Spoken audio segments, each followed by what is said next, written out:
The years,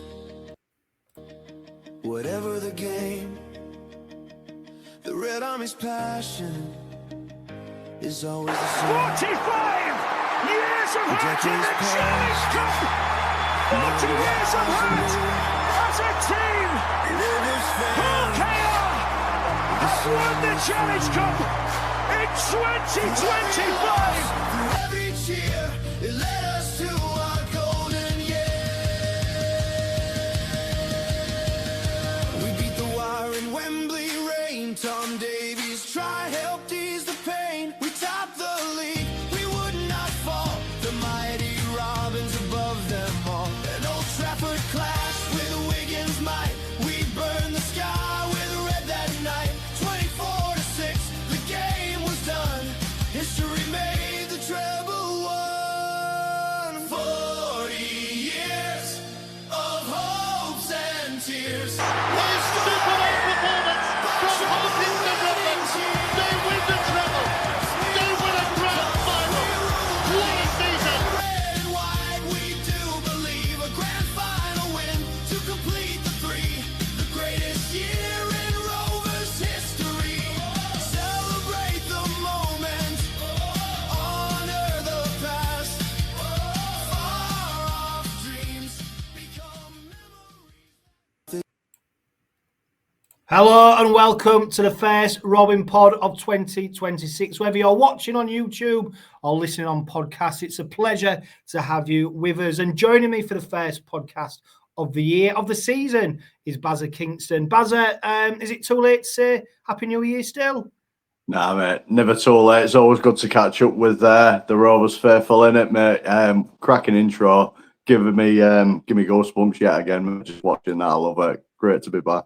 Yeah, I mean, it's 2 months since I recorded the last podcast, the last Robin Pod, and of course, a few months since the side completed the treble, and watching that intro, listening to that music again, it does bring it all back, doesn't it? I know we're on the cusp of the new season, and the lads are fully into pre-season, but it won't hurt, will it, just to look back and reflect on what a remarkable campaign it was, because it's like a lot of things with age, isn't it? It gets better and better.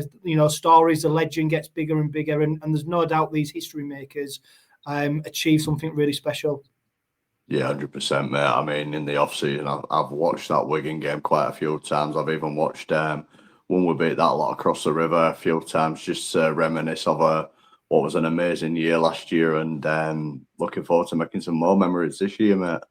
Yeah, I suppose that is going to be the challenge, and I think Willie Peters has already mentioned it, Bazza, is that, yes, last season was remarkable, staggering, exceptional. 2026 is a new year, a new season, and we can't reflect too much on that, and we can't look back too much because it's about the here and now. Yeah, absolutely. And I think what was an eye-opener, I saw a little interview with Matt Shaw and Elliot Minchella a couple of weeks ago. I don't know if anyone's seen it, but to be fair, it got me giddy because by the sounds of things, Elliot's hungry as ever, like as if he'd never won anything. So it just shows the mindset of our captain, what'll be getting put into the boys this year to really, really go for it. So the hunger's still there, and it don't look like they're resting on the laurels, mate. So bring it on, let's go. Yeah, of course, the boys are out in Tenerife at the moment. They're on a 9-day training camp. It's something that the players have become accustomed to now, and it's almost legendary in terms of the toughness of pre-season, it being one of the hardest pre-season that players go through. Interestingly, a number of other Super League sides have now taken advantage of the facilities out in Tenerife. I think Wakefield have been there, Huddersfield have been there, Wigan are due to go there. So there must be people looking at what the Robins have done and what they've achieved and gone, well, actually, maybe going to Tenerife is something that's going to kickstart that. Yeah, I reckon so. I think Wigan used to go to Lanzarote, but I think they're doing Tenerife this year. I think it's rated like one of the best in Europe training facilities for all sports to go across there. So I dare say it's not cheap to go across there, but you can reap the rewards if you're willing to put the hard work in and do the graft across there. And I think that just shows the difference. Our boys out in Tenerife and them lot across there are running up an hill in Tunstall, you know what I mean? So gotta get the first dig in of 2026. Yeah, I mean, pre-season, the especially this camp in Tenerife, it's not just about the physical work. You know, the players do enjoy a bit of downtime as well. And that's where these bonds are made, isn't it? This is where this playing group really comes together. And Mickey McAlorum, Jadwar Hargreaves, yesterday departed. They've left their footprint on this side in terms of what Elliot Minchella have learnt from them, what Mikey Lewis, Jez Litton, the senior leadership group. You know, there was a big reason why them two players came in last season. It wasn't just about what they did on the pitch; it was what they was doing off it, about the standards they set. And I feel, Bazza, it's really set us in good stead for this new campaign. That them players, came in, left the footprint, and now it's up to these players such as Elliot Minchella to really take that forward. And that's why these camps are so important, to be able to put them building blocks in place ready for another assault on the treble.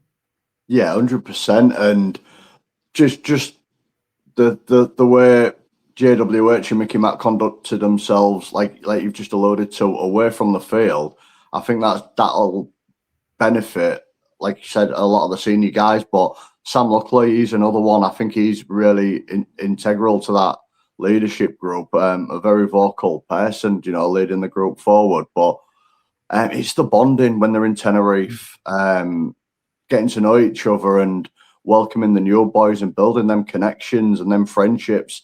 And I think when you're in each other's pockets for 7, 8, 9 days, away from your families and that, and it's just your boys, I think there's no better way to do it, to get to know each other and get to know like what your mate likes, what he don't like, and just build them connections, them friendships, which again goes out onto the field, and you're working hard together, you're training together, you're in the boxing ring sparring together, and you can't put a price on things like that. And I think that's where the coaching staff really have, over the last few years, got things right at our places, building them connections. It's massive. Yeah, and what I noticed as well, and I've noticed this over the last couple of years, that the players who have been here for a while now, they look a happy group. They look comfortable in each other's company. They look like they enjoy each other's company. And I think that's been, you know, it's hard to create that sometimes, isn't it? When you've got, the best part of 25, 30 blokes all coming together to try and unite and with the end goal of producing something out on the pitch. It's hard to achieve that. And the backroom staff deserve a huge amount of credit for how they foster them relationships, but also I think the players deserve a huge amount of credit as well for the way that they conduct themselves, the way they behave, and the way that they enjoy it. I mean, there's no doubt that they like a party. You only have to see the celebrations after the Challenge Cup win and of course the grand final win, that these boys know how to party, and there's no doubt that they like to have a good go of each other. But it's when they're on the pitch, the professionalism and the standards that they set each other is really to be admired. Yeah, absolutely. And I think that's one thing that Willie Peters looks at when he signs a player. Obviously, they've got to have the playing skills and they've got to fit outside. But I think a lot of it as well, when we sign a player, they've got to have the right attitude, the right personality to click with the boys, because it's all right signing the best player in the world, but if they've got a personality of a brick, then you know they're just not going to fit into the playing group. So it's about getting the balance right with the personality off field with the families and things like that. And I think that's where over the years what Willie's done is by signing the right people with the right attitude and the right values. I think that's why it works so well amongst our playing group. Yeah, that was a problem in the past, wasn't it? That we'd bring players in and we just, you know, for whatever reason, you know, they might be talented on the pitch, but off it what they weren't quite right. And we weren't always necessarily being able to pick from the, you know, the best players out there. Now, you know, we've got an opportunity, haven't we? Because people want to come to the Robins. They've not only because they see the success that we've enjoyed, but also the off-field stuff that, you know, the players look happy, the families look like they're looked after. When they come to Rovers, they know that training's going to be professional. They're going to get the best that the club can afford. So, you know, all these things add up to us being able to get these right players. But of course, you're right as well, Bazza. It's about the personalities and it's about their willingness to learn and want to win. That makes them special.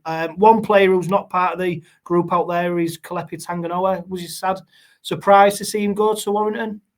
I'm not going to say so much surprised. I was gutted because it's been an integral part of what we've done over the last couple of years. We got him from Wakefield, another relegated club at that time, so people was wondering what he'd offer, but it showed us so much. But it takes me back to the days when we released George King, and Ethan Ryan. A lot of the fans was devastated, but I think that's just all about progression.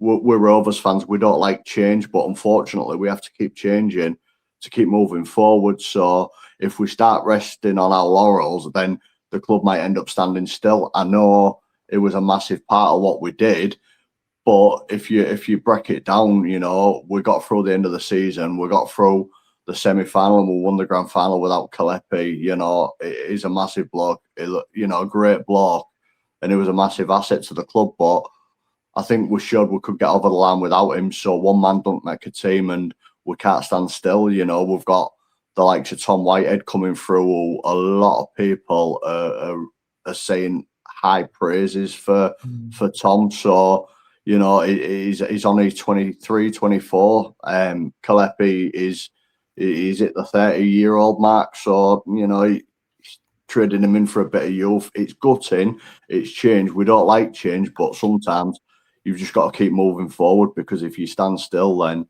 unfortunately the club will stand still. So I'm gutted, but I understand it, if that makes sense. Yeah, and it became apparent towards the back end of last season. He was getting utilised less and less, wasn't he? So it was no surprise to me necessarily that he was departing. And what has become evident now is that Willie Peters does like them utility players, them players who can fill in at the back row, loose forward, hooker. We'll come on to Carl Lawton very shortly, but Tanganoa was very much a one type of player, wasn't he? He had that explosive running game.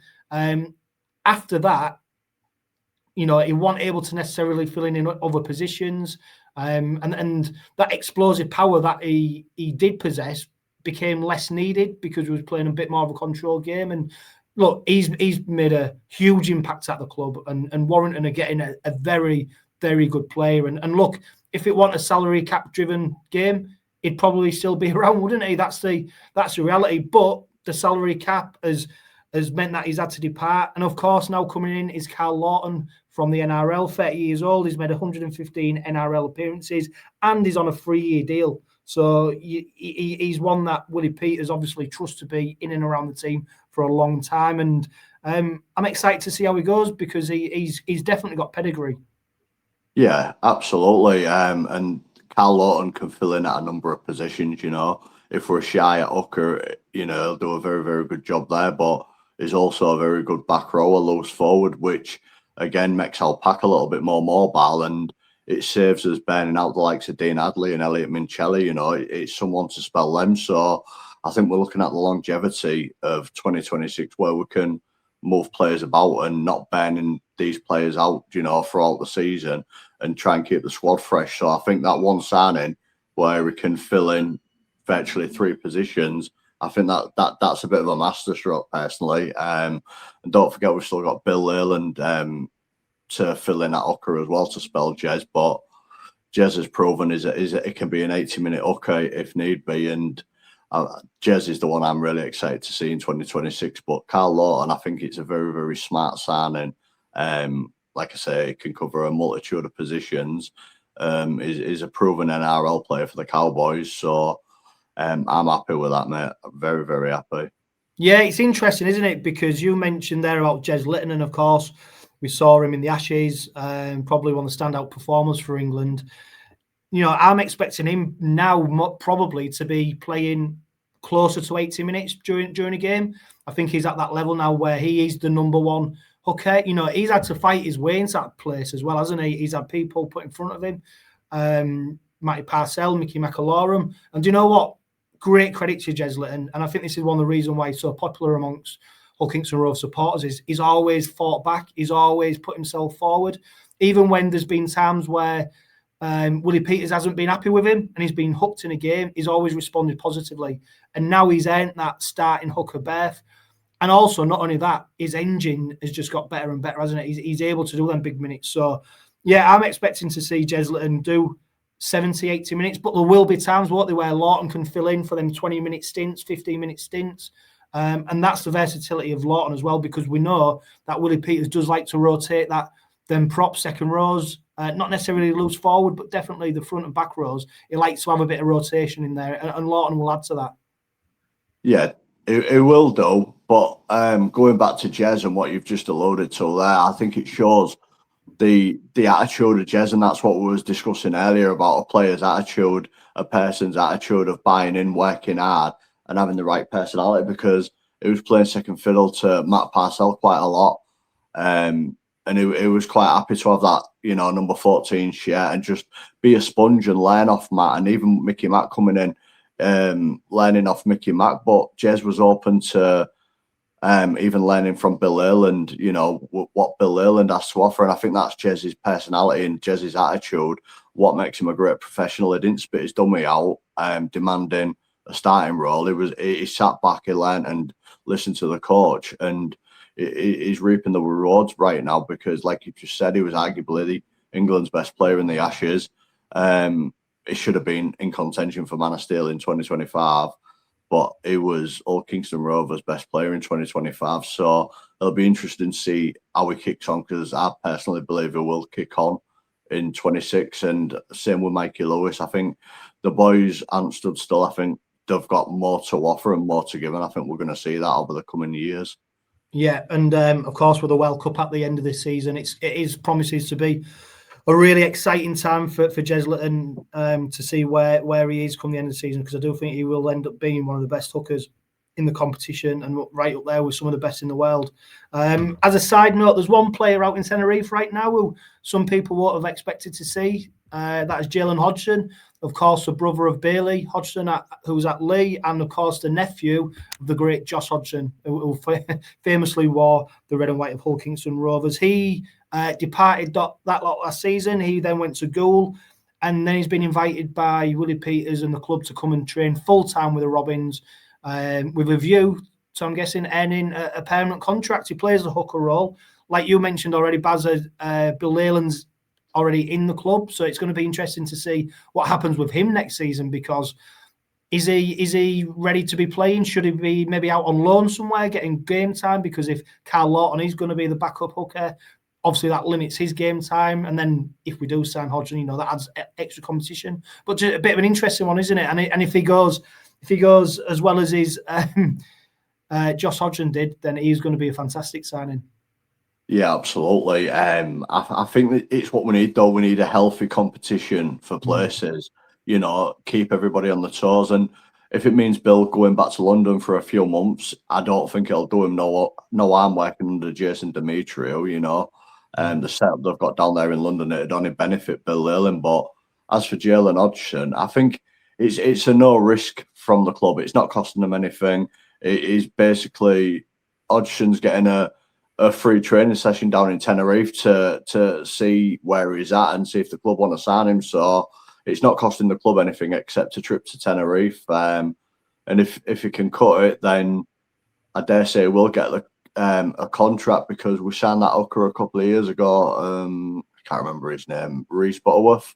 Yeah, and from Dewsbury. we was tied to a contract with Reese, unfortunately, and it didn't work out. So at least this way, we're not committed. We've got no contract signed, and if Willie Peters sees a player there, that's worth offering a contract, I'm sure he will. But the Hodgson pedigree it's been pretty all right, because Bailey Hodgson down at Lee is doing a grand old job. So who's to say, his brother Jaden what for us. So let's see how he gets on in training, and if there is a player there, then yeah, get him signed up, absolutely. But I know there'll be a bit of meltdown across Westall if we don't tie him up. But hey, they've missed out on a few little stars in the past, so that'd be their loss and our gain yet again.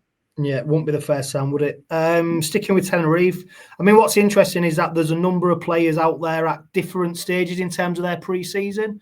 Of course, the players who featured for the international sides, like Reece Martin, Tyrone May was a late call-up for Samoa, Mikey Lewis, Jez Litton.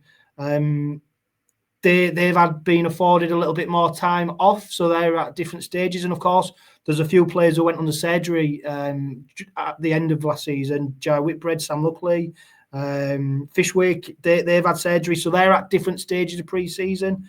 Tom Amon, don't forget, he finished pretty much the season with a foot injury.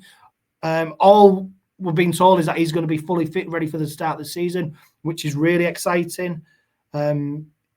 We've got Kershaw, who's still recovering from an ACL injury. So, yeah, this camp is really important, and it'll be interesting to see who faces Wakefield when we take them on a pre-season friendly on the 25th of January, because the season comes thick and fast, doesn't it, after that? So that lineup for that game will be really interesting to see who comes out and who's risked, who doesn't play. But it's great to see that we should be starting the season, touch wood, nothing serious happens. We should be starting the season pretty much at full strength, which is fantastic. It is, and this is why personally I don't agree with pre-season friendlies. They're not needed. The boys do heavy contact in training. It is great for the fans to get in the stands and see a pre-season game, but it's costly if you lose a key player. That starting 17, there might be 3 or 4 who are going to be starting in the regular season. But if we lose one of them to a serious injury, it can be devastating. So I dare say the game against Wakefield, I can't imagine there'd be any first teamers, not with the roster we've got coming up, York, Brisbane, Vegas. I wouldn't have a pre-season friendly. I get why they do it, but I'm just not comfortable with it. I do think as well, Bazza, that Willie Peters is very smart in how he uses these pre-season friendlies, because we've seen in the past, haven't we, where players have been, for want of a better phrase, put on the naughty step. So that they've performed in them games not to a level that Willie Peters is expecting, and then they've had to suffer the consequences of that. And I suppose with pre-season, players can train well, look the part, but it's also then going out onto the pitch and carrying out them intentions, playing the way that William Peters wants them to do. And if he sees any sign of bad attitude, or maybe not players thinking that they're too comfortable, he's ruthless, isn't he? I think it was George King in the past who got dropped, and there's been a few others where he's called them out. I think Elliot Minchella as well. I think he might have been one. Was it? No, it was George King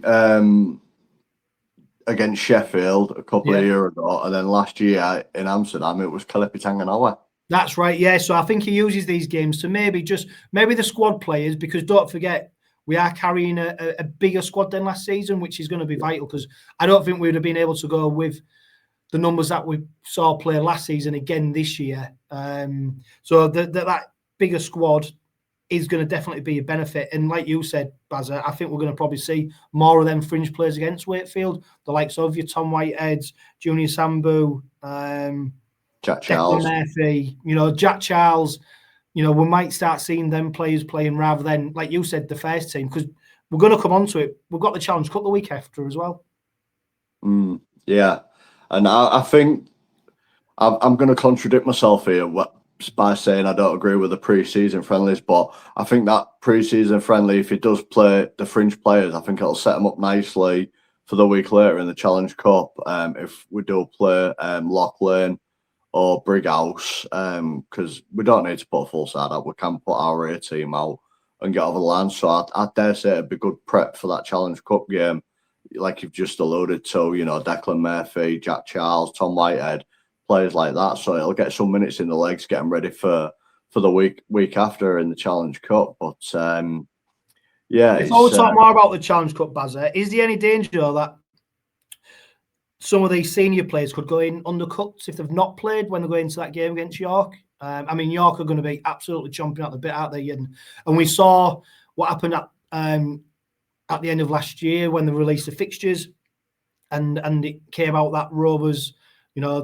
had asked for a bit more of a gentle introduction to Super League, and then of course drawing York, who were newly promoted. Well, their motivation's through the roof, isn't it? Because their motivation is, hang on, we've been handpicked because they perceive us to be an easier team. So it is going to be a real tough encounter. So is there a danger that if these senior players don't play against Wakefield, or they don't play against Brighouse or Loch Lane, they'll go in undercooked, or do you not think that's going to be a consideration or a problem? I wouldn't have said undercooked. It's a tricky one because we played York last year in the Challenge Cup and we got to see the likes of Jared and Mickey Mack for the first time. And they looked pretty sharp. Granted, York, it was a bit of a blowout score, but the scoreline didn't reflect that game because York did give us a game. It was the first game of the year at Castleford where they threw everything at us. And that's where, you could argue that we maybe did look a little bit undercooked. But I think lessons that have been learned from the beginning of last year, and I can't imagine any of the players taking anything for granted in that first game. So you say undercooked. Willie's smart. He'll rotate properly. He might throw a Tom Amon on the bench in a pre-season friendly. I won't risk the likes of Mikey or Jez. He'll rotate it smartly, but it's a tricky one, mate. I tell you what, this is why we're fans, because Willie Peters has got some massive headaches coming up to get the squad balance right with, should we say, without being disrespectful to the opposition, but slightly easier competition as opposed to a Brisbane or a Leeds in Vegas. It's where Willie's got to get the right balance and, have enough senior players in there to guard the young lads round and to get us over the line. Because if we do take opposition lightly, I mean, I'm going back a few years now, but we got knocked out at home to Oldham in the Challenge Cup, and we shouldn't have, and that was taking the opposition for granted. So I don't think Willie Peters will do that, but I think he will find the right balance of experience and youth to get us through these games. Yeah, and he has mentioned already that he thought the Robins did get off to a bit of a slow start last season, and he doesn't want to make that mistake again. And there's no doubt, of course, if we're looking to build this dynasty that the club keeps talking about in terms of successive trophies and silverware, every competitive game really does count, doesn't it? And you can't take anything for granted. Albeit the Challenge Cup third round draw has certainly, the Robins are set to face either Loch Lane or Brighouse on the weekend of the 6th to the 8th of February. That's, of course, when the Super League clubs now come into that round. All Super League clubs are seeded and all games are played away from home. Loch Lane playing the top division of the amateur game, the newly restructured amateur game, and Brighouse, I think they're in the division below them. They play each other on Saturday as we record this to see who will be the winners. I mean, it's crazy, isn't it? If anyone follows football, of course, they'll have seen what Macclesfield did against Crystal Palace. But rugby league's a different beast, isn't it? And you got full, we're talking about Rovers pre-season potentially being one of the toughest in rugby league, coming up against a side filled with amateurs who will not be training and conditioned to the same level. So that's where the major difference is, isn't it? Just the physicality and fitness of them players. That said, I do think, Bazza, the Challenge Cup is a competition for all. It's not just a competition for Super League teams, and you've got to pay respect to these clubs who enter in the early rounds because it is their competition. So by that, why shouldn't they be playing Rovers? That is the competition. Every side enters it knowing what it'll be, and it's great for them, isn't it? If you're a player for Brighouse or Loch Lane and you're thinking you could be playing, the current Challenge Cup holders, and you're 80 minutes away from beating them, which they are at the start of the game, then it's great for them. So, yeah, there's going to be a lot of eyes on that game on Saturday to see who we do draw and where that game then may take place, because Loch Lane is just around the corner from Castleford's ground. Brighouse is sort of in between Bradford and Halifax. Would it be moved to there? If you look at their current ground, it'd be difficult to see the game being played there, Bazza. But, strange things have happened. Yeah, as there's mixed reviews of whether the lower league sides should be in, and you're right, they do have a right to be in there, but you've got to consider player welfare, safety, because these are the average Joes. Me and you're getting run at by these Super League stars, mate. We're going to get killed, so you've got to think of it that way, and you've got to think of like player welfare for KR, playing on some of these dodgy pitches, but they've earned the right to be there. They're going to be buoyed by it. It's going to be once in a lifetime for a lot of these guys playing up against some of the stars from OKR. So it'll be a great day for them, whatever the scoreline. It won't be a great look for the game, but it's about these players, whoever Rovers are playing, to get up in the morning with the excitement. I was going to say, Baz, as well, to be fair, my mind's changed on it a little bit. I was really sceptical of it last season, and then I managed to take in St Helens versus West Hull, which was, of course, played at Craven Park. And do you know what? It was all right. It was competitive. West Hull gave a great account of themselves. They're at a similar level to what Loch Lane are now. I mean, don't get me wrong, St Helens, I thought, were bang average. But that's not about them. It's about what West Hull did and what they brought to the table. So, hey, let's see what happens. There's a number of interesting ties across the whole of the third round. Who Rovers draw, there's no doubt there'll be lots of interest in that game. It'll be the main pick for BBC, no doubt, because they're the current Challenge Cup holders, and everybody wants to knock them off the perch now, don't they? So, yeah, let's see what happens there. Before we go on to anything else, just a huge thank you to Budget Tyres Auotcoentre. They continue their sponsorship of the Robin Pod into 2026. Make sure that you check them out on Leeds Road. Big Rove supporters always look after you, and it's the only garage that is trusted by the players, club officials, and supporters of Hull KR. So make sure you back the companies that back the boys, and of course backs the Robin Pod. Moving on, we've got Phil Way. So people now driving to Craven Park, Bazza, will no longer be going down Poorhouse Lane. They'll be going down Phil Way, which is a great honour. That was unveiled, wasn't it, just before Christmas? His family were there, a lot of the ex-players. A great tribute and acknowledgement of someone who gave everything to the red and white of Hull Kingston Rovers. Yeah, mate, beautiful tribute. And it took longer than it should have, in my opinion, but it's done now. And yeah, as daft as it sounds, Phil Way adds a bit of class to the entrance to Hull KR than Poorhouse Lane. It's classy. It's a classy name. His saying was stitched into our shirts last year. Memories are better than dreams, and I think it's a massive tribute to a great man and a great servant to Hull KR. Phil Way, the entrance to Craven Park, don't get much classier than that, mate. Love it. No, and it's something that the team, memories are better than dreams. It's something that the team bought into, and I think that was something that they played with, wasn't it? Yeah, fantastic. Sticking at Craven Park then, Soul Group Craven Park. News that the stadium is going to be expanded in terms of capacity. It looks like the South Stand, which was a temporary feature last season, is going to be a permanent fixture for the 2026 season, which means more bums on seats, more revenue into the club, and more people getting to watch Hull Kingston Rovers. Yeah, it's good news, mate. I'm really happy with it because there's so many people who miss out, and it kind of stops getting that next generations of fans through the doors, when we're trying to grow the game, grow our club, and the next generations of fans can't get through the gates because everything's sold out. So it's just an opportunity for more people to come in. It don't look great on telly having a temporary stand, but again, that's the main thing. It's temporary till something permanent comes up, because I know they're reviewing that, and I think something has to be done sooner rather than later, because I think every game, barring I think it's Toulouse, is sold out at Craven Park this year. Could be wrong on that. Yeah, so it's fantastic. It'll be the best place to be, especially in summer. Fantastic. Yeah. I'm chuffed to bits with it, mate. Yeah, and there's no doubt whatsoever that this is a great example of how the club take a measured approach to things. They haven't just rushed in and put a South Stand in without being able to justify it.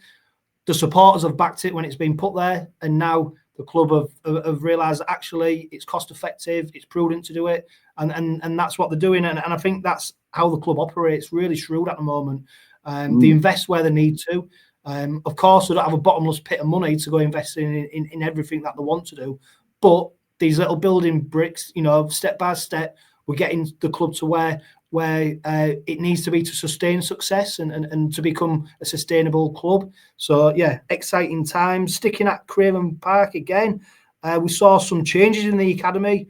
Jason Neverton, his role's been relinquished. He's been replaced by Pete Riding, who used to be head of academy at the Black and Whites. He's come over to the good side, and he's now taken on his role. And we've seen James Webster appointed scholarship head coach. He's going to be responsible for coaching them players and bringing them through, and hopefully making that transition into first team rugby league at Hull KR. Because let's be honest, Bazza, it ain't quite working at the moment, is it? In terms of players coming through that academy system and getting into that first team.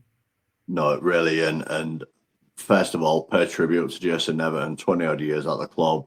You know, it was there when we got to Super League and whatnot. It's been a great servant to us, and I just want to thank him for everything he's done. But in terms of our academy, it's kind of stood still, and I think this is where I go back to resting on your laurels. The club needs to move forward, and if that means making a change, and as great servant as Jason has been to our club, if we need to take the academy to the next level, the club needs to move and make a change.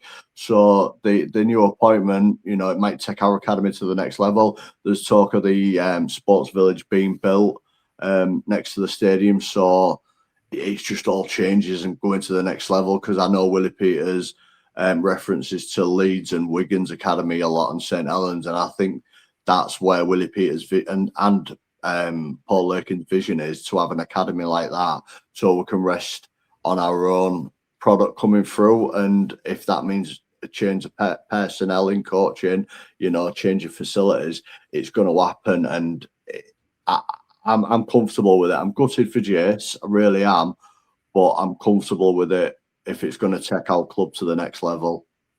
Yeah, and to echo that, you know, like you said, Baz, a fantastic servant to the club. He'll always be warmly welcomed and received at Soul Group Craven Park. He's created some fantastic memories for supporters, and he will go down as a Robins great. And sometimes, for whatever reason, things just don't work, do they? And you know, sometimes we have to be honest, hold our hands up, and maybe it's time for somebody else to come in and try something different. So it'll be interesting to see how that pans out. And I suppose the biggest indication of where the academy at the moment is, sadly, is when you look at the recruitment and the age profile of some of the players we've brought in. You know, we talked about Tom Whitehead, Declan Murphy. We're looking at Jalen Hodgson. You know, you look at these players, and really they're the positions, you know, that should be filled by academy prospects that will coming through. We've seen the likes of Connor Barley, Louis Gorman, Leo Tennyson, Zach Fishwick. Just not quite there yet, and whether that's because they haven't had the opportunity. But at the same time, Bazza, your opportunity in this first team at Hull Kingston Rovers only comes by proving your worth, showing what you can do, and being able to step into that first team. And at the moment, getting into that first team must be harder than, I don't know, getting into Fort Knox, because everybody wants to be in it.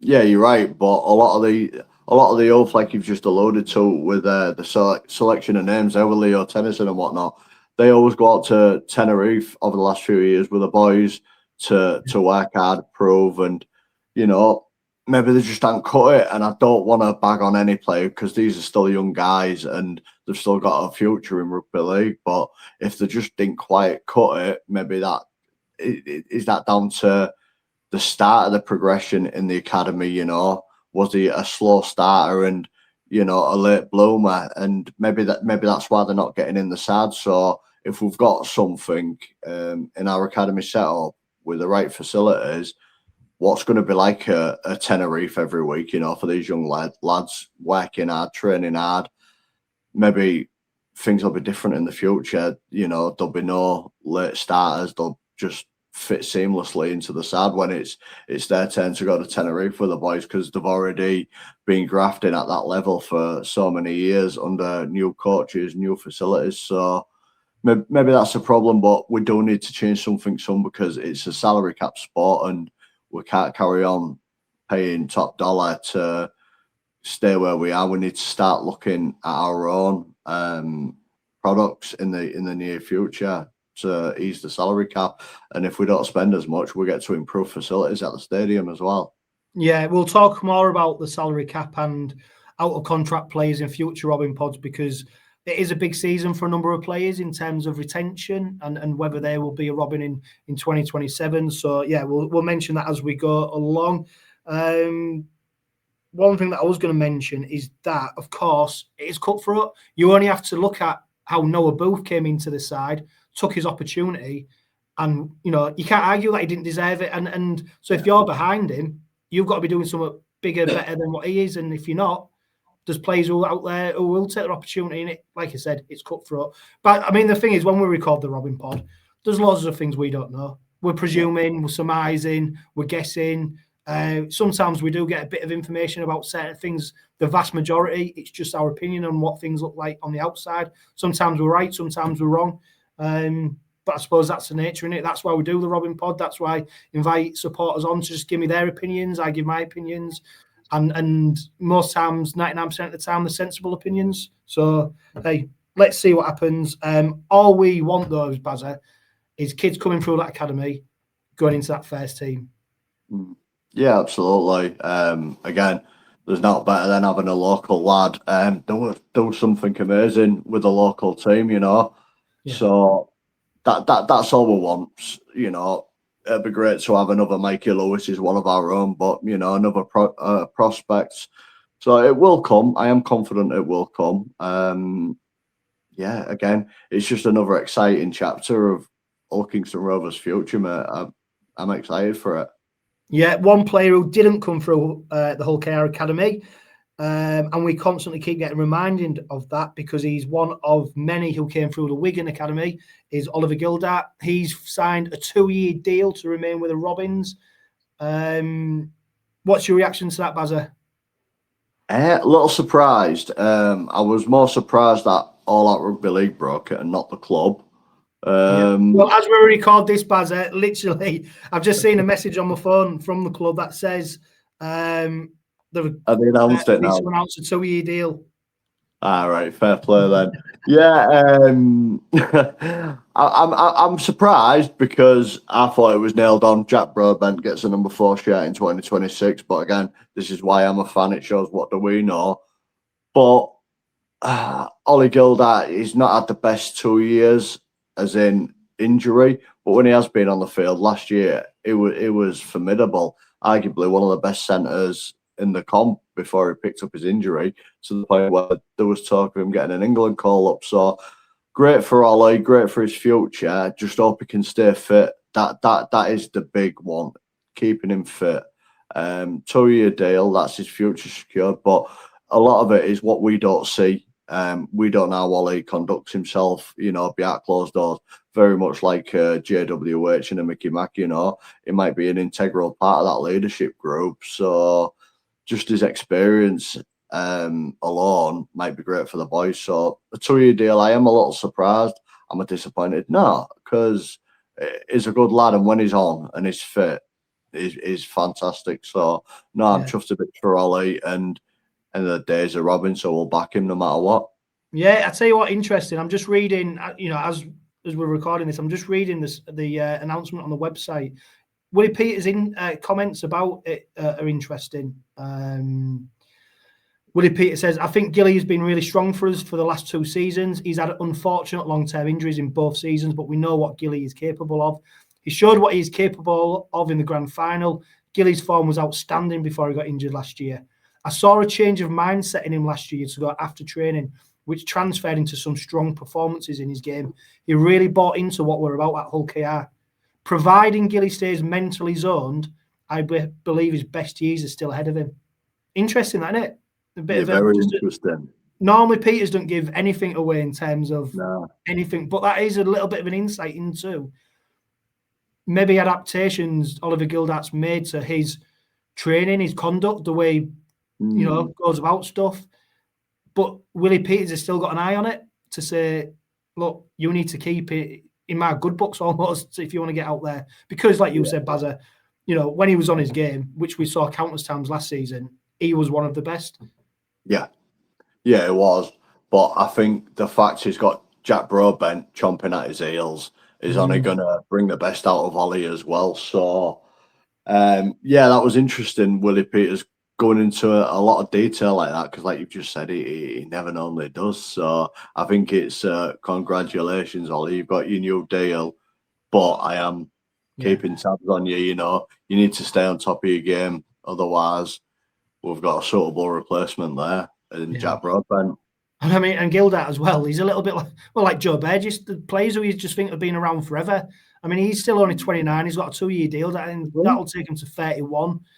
We've seen with Pet Hickle, for example, once you get into your mid-30s, age is no barrier. So he's still got something ahead of him, and the fact, if he can maintain, a decent injury record, and we see him out on the pitch more often than not, you'd expect him to produce the goods. So it's exciting to see what he does, and the fact that he's tied down. Like we said, we're going to talk about contracts and stuff, and who may be departing and who may be coming in.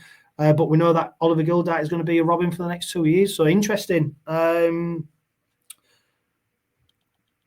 One side note, which we've talked about International Rugby League previously, and it's the fact that Shaun Wane has departed England. Of course, we saw him lead the side to a disappointing Ashes campaign. He's been in charge actually for 5 years. This would have been going into his 6th year as England head coach. He led England to a semi-final appearance in the Home World Cup, and then we saw him defeat Tonga and Samoa in 2 series over here. The only reason I was bringing it up, Baz, and I wasn't going to mention it, but today Willie Peters has been potentially linked with the England head coach role. There's no doubt, in my opinion, something had to change.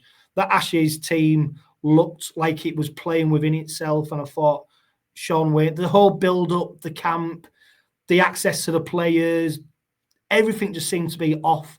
And I think actually there was lucky that there was a few players individually who took the games by the scruff of the neck and did something about it. But I think the game plan, just everything was pretty rank. So I wasn't surprised to see him go. Of course, Willie Peters was assistant coach to the Australia side. So yeah, do you reckon he could be the England coach come the World Cup this year? I'm going to be controversial on this. I hope not. But part of me, I'd like to see him take the role, because then it means he's going to be staying in the country longer. But my belief is any coach of England should have no affiliation with any club at club level. We've seen it with Shaun Wane with the credit in the bank. It just causes controversy. But the only problem is, who else is out there? Who else could take that England coaching job? I believe it's only on a part-time basis as well. So, it would suit a coach. I don't agree with an head coach, whether it's Willie, Darryl Powell, Sam Burgess. I don't believe they should have a head coach's role as the national side. I think it just makes the game look a joke, personally. I'll tell you who won't want Willie Peters to get the job, and that'll be his missus. Because don't forget, prior to him being named the Australian assistant coach, I think there was scheduled to go on holiday to Bali, and they had all the plans. Obviously, that got then ripped up because he took on that role. They don't want to go another winter with him. Well, it could suit Willie's wife this year because the World Cup's in Australia, so it means she gets to go back home and see family. So, yeah. I'll tell you what, though, the appointment of the next England coach, the circumstances are very unique, aren't they? Because there's no friendlies at the moment planned, scheduled. There's no actual time scheduled for England to play friendly in the build-up to that World Cup. There isn't even time scheduled from all training camps. So we saw the farce of last season where Shaun Wane was holding meetings, basically, where the players just got together, which was, neither here or there. So basically, you've got a group of players going into a tournament called. So you need a coach, basically, who can motivate a team to be able to perform for a number of games, because all your pre-work's going to be so hard to do, isn't it, in terms of getting them play. Look at all the work England Rovers are doing now, pre-season. Yeah. Look at what the detail, the intensity, the attention to detail. Look at it all. Well, England aren't going to enjoy any of that. So who's going to be the England coach? Who's going to want it? You feel like the setup to fail before a ball's even been kicked, don't you? It's shocking by the RFL, and this is why we need changes. We need to take the international game seriously. We need international friendlies. We need training camps. We need to grow them relationships, them friendships, like you do at club level. Whoever's going to take that part-time role on, mate, for me, I think the setup to fail.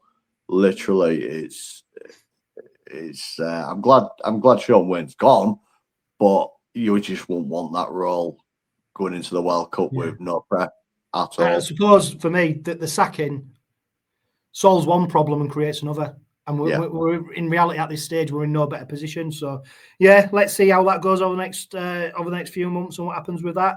Of course, if you're on Facebook and Instagram, you'll know that I put out a post yesterday asking for your questions, ready for question time. Of course, it's been a couple of months since the last Robin pod, so it's great to get your views and hear what you're saying and wanting to know answers to your questions. Remember, if you are watching on YouTube, make sure you hit the subscribe button and the like button.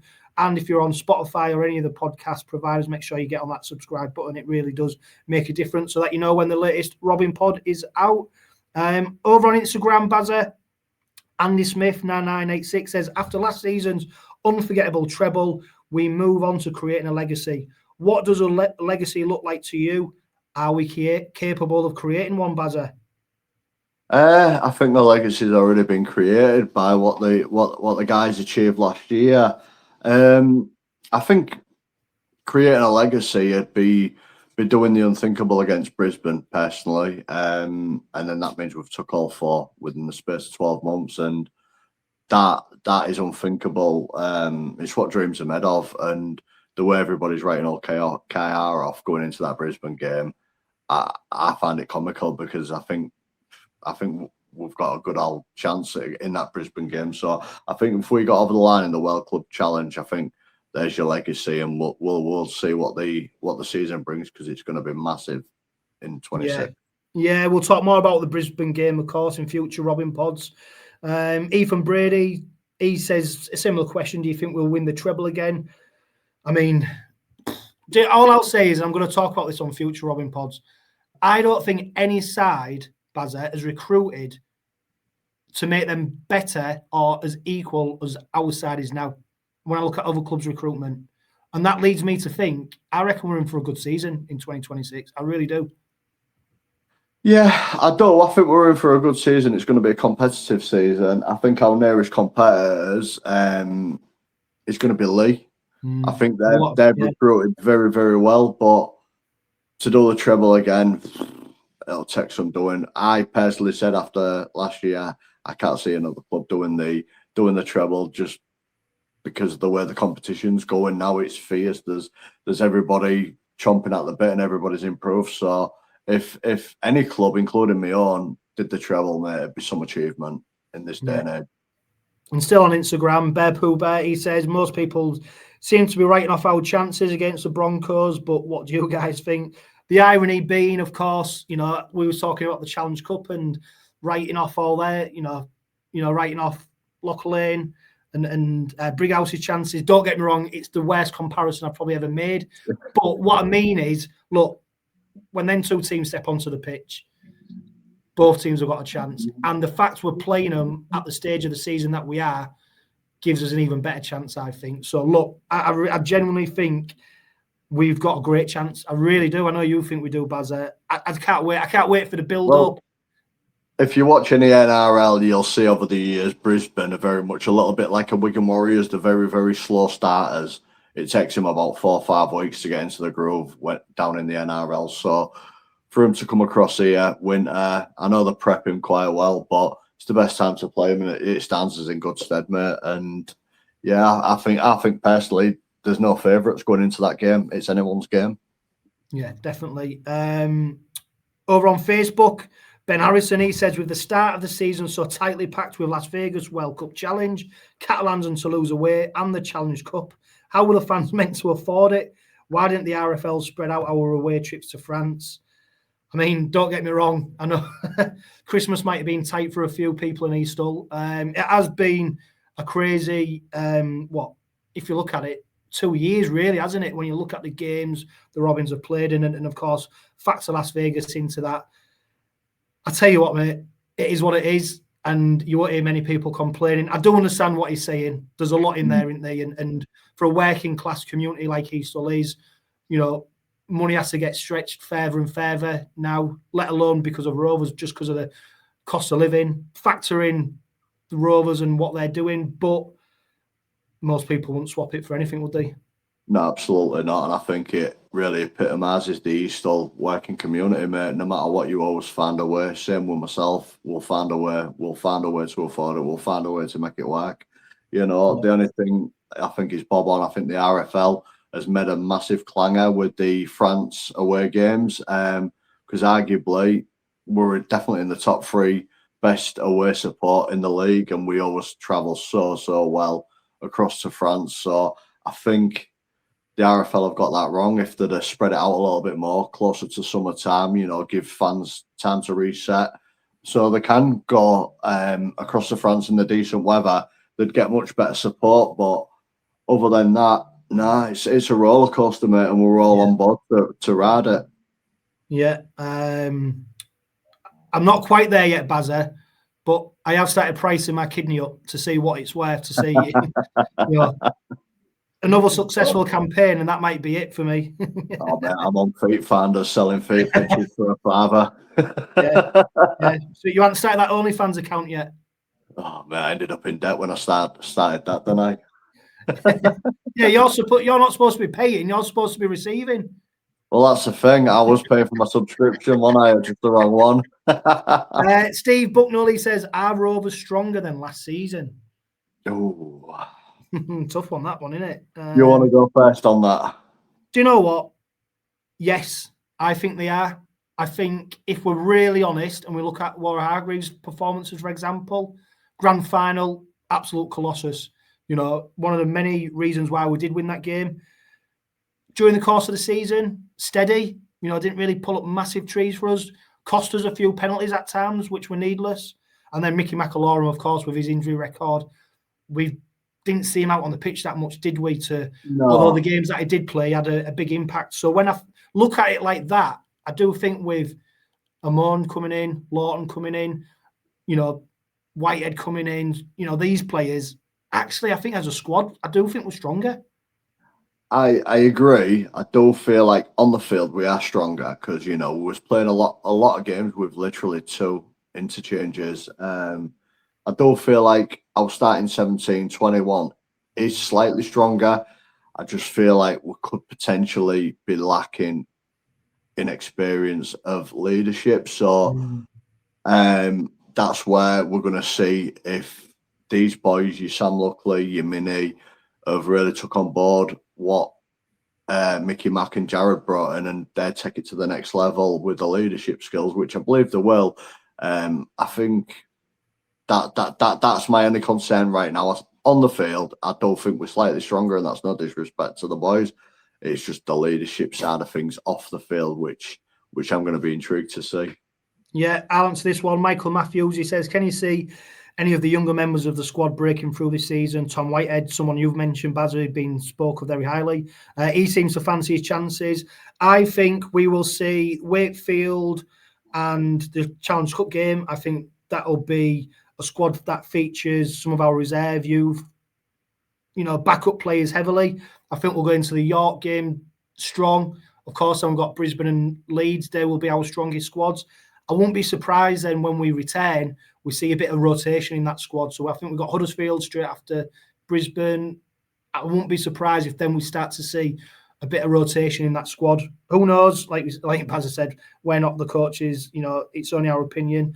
A good point from Ian Dixon. Bazza says, are we light of a running second row following Kalepi's departure? No, because one man don't make a side. We want utilising Kalepi. Kalepi at the beginning of last year, if anyone remembers, he was only doing about 8 minutes. We weren't seeing the best of Kalepi. Kalepi needed to do big minutes to see the best of him, and he just won't get into the side. No, I don't think we are later. I think we're more mobile, and that's key. We are more mobile. We don't. If we want an impact, we've got Tom Amon, who is the right size to play second row or prop. So I don't believe we are any later. I think we're just a lot more mobile, and I think we've got a bit more skill on show. Right, Bazza, we're gonna do these ones quick fire now. Gary Lee, who course features on the Robin Pod last season, he'll be on it again in 2026. Have we anything to fear for 2026? We've already proved many doubters wrong. Here's to another treble. Yeah, no, not to fear. Yeah. Santo JC says, if we don't win anything this year, will it be seen as a failure? No. Well, I think we're at the start of the cycle again. So as long as we're competitive, we're up there about top 2, top 3 competing. I don't see it as a failure now. Pat O'Connor, any concerns about the Vegas trip and Broncos game affecting our season? No. I think we've got the right mentality and we're prepared for it. And then he also says, do you think the Pack's a little bit like this season? No. No, I just think it's more mobile, more agile. Yeah, not to fear. And Julie Rodman, she asks, who do you think will be the top 3 standout players this year? Jez, Tom Amon, and Atamog. Oh, I was going to say him as well. I was literally, if you didn't see him, yeah, I'm really excited. Of course, came to us early, didn't he? He's got his feet well and truly under the table. We've seen what he can do. I'm really excited to see a full season of Atamog. Bazza, huge thank you for your contribution on the very first Robin Pod of 2026. And you did it bang on in an hour, like you said. Yeah, nearly. I just need to keep speaking, Bazza. Don't forget the Robin Pod is powered by Budget Tyres. Found them on Leeds Road. The only car specialist trusted by the players, club officials and supporters. But for now, live, love, laugh and be happy. Whatever the game, the Red Army's passion is always the same. 45 years of hurt in the Challenge Cup. 40 years of hurt as a team. OKR have won the Challenge Cup in 2025. Through every cheer, it led us to our golden year. We beat the Wire in Wembley rain. Tom Davies try helped ease the pain. We topped the league. We would not fall. The mighty Robins above them all. An Old Trafford clash with Wigan's might. We burned the sky with red that night. 24-6, the game was done. History made the treble won. 40 years of hopes and tears.